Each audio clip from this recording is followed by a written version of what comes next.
मैं जरा इस पर एलन राव साहब से एक क्विक कमेंट लेता हूं, उसके बाद शिवसेना की प्रतिक्रिया और बॉलीवुड की एक प्रतिक्रिया रह गई है। सर माफी के साथ आपके पास मैं आता हूं बाद में, लेकिन एलन राव साहब एक बात बताइए, ये नाजायज किया गया है, ये रूल्स के बाहर कुछ किया गया है और इसमें वाकई ट्रैप करने की बू आपको भी आती है, या डिपार्टमेंट अक्सर ऐसा करता है, हाई प्रोफाइल मामला होने की वजह से ये सब चीजें सामने आ रही? देखिए, दो बातें इसमें। सबसे पहली बात तो एक क्लियर कर दूं कि मुखबिर नहीं है। मुखबिर को नाम कभी डिस्क्लोज नहीं करती पुलिस या एनसीबी, वो उनको सीक्रेट रखा जाता है, ना उसका फोटो दिखाते हैं ना कुछ और होता है। ये है पंच विटनेस। पंच विटनेस वो होता है जब कोई एनसीबी या पुलिस को कोई खबर मिलती है किसी चीज के बारे में, तो वो पब्लिक के गवाह रखते हैं। मेरे ख्याल से वो ये पब्लिक के विटनेसेस के तौर पे जो पंच विटनेस है रिकवरी में या जो भी सीजर में वो बना होगा उसके विटनेस हैं। हाँ, ये बात जो बता रहे हैं, अगर ये तो ऐसे लोगों को रखना गलत बात होती है क्या? अगर पकड़ के लेके जा रहे हैं। एलन राव साहब, मसलन अगर आप मुझे जानते हैं मान लीजिए और आप कहीं रेड करने जाने वाले हैं, तो क्या आप मुझे, अगर मैं पंच विटनेस होने वाला हूं, तो क्या आप मुझे कह सकते हैं कि आप अमुक जगह पर पहुंचिए, मैं रहूंगा और उस समय जब कार्रवाई होगी उसको आप देखिएगा और जो कुछ आपने देखा उसको पंचनामे में हस्ताक्षर कीजिएगा पंच के तौर पर? ये करेंगे ना आप? ये अगर मान लीजिए मैं मीडिया से ताल्लुक रखता हूं, या मैं डॉक्टर हूं, या मैं एक व्यवसायी हूं, या मैं एक पॉलिटिकल आउटफिट से ताल्लुक रखता हूं, तो उसमें लिए आपके नियमावली में ये भी है क्या कि आप किसको पंच बना सकते हैं, किसको नहीं? बिल्कुल। ये जैसे सीबीआई की रेड की बात करता हूँ, वो सरकारी तौर से सरकारी ऑफिसर को चिट्ठी लिखकर लेके जाते हैं कि आप चलिए हमारे साथ में, आप इसमें शामिल होइए।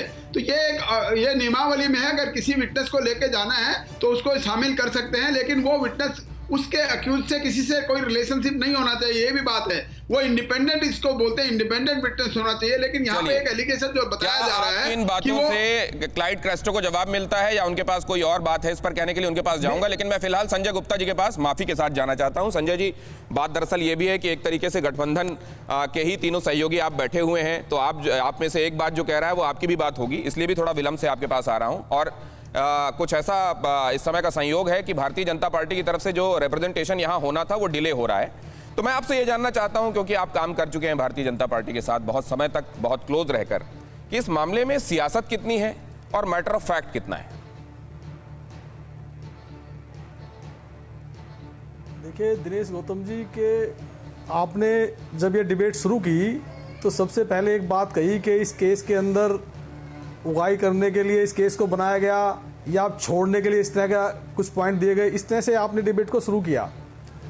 किसी भी मामले में, किसी भी मैटर में जब केस बनता है और केस बनने के बाद सामने आता है तो उसके तथ्यों को देख करके ही ये पता चलता है कि केस किस मोटिव से बनाया गया, इसमें कितनी जेन्युइनिटी है, कितनी जेन्युइनिटी नहीं है। आप ये देखिए, एक चीज़ नहीं है, बहुत सारी चीज़ें निकल के आ रही हैं। जब भी किसी शख्स को इस तरह से अरेस्ट किया जाता है तो दो तरह के सीजर मेमो बनते हैं।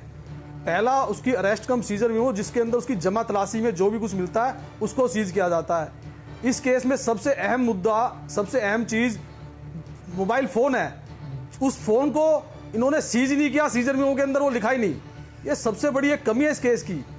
उसके बाद अगर आप ड्रग केस के अंदर किसी को अरेस्ट कर रहे हैं तो आपको अरेस्ट करने की इतनी जल्दी थी कि आपने पार्टी शुरू भी नहीं होने दी, लोगों को ड्रग लेने भी नहीं दी, और उसके पहले आपने सबको अरेस्ट कर लिया। और आपने फिर उसके बाद अगर किसी को अरेस्ट किया भी तो आपने उसका मेडिकल नहीं कराया कि इसने ड्रग ली भी है या नहीं ली है। मतलब मकसद क्या था इस रेड को करने का?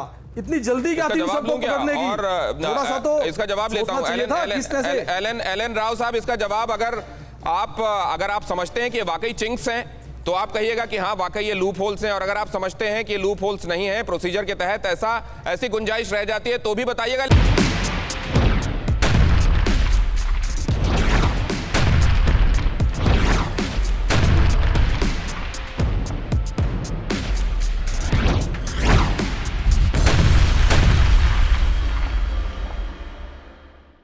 परवाह देश की, सोमवार से शुक्रवार रात 10 बजे TV9 भारतवर्ष पर।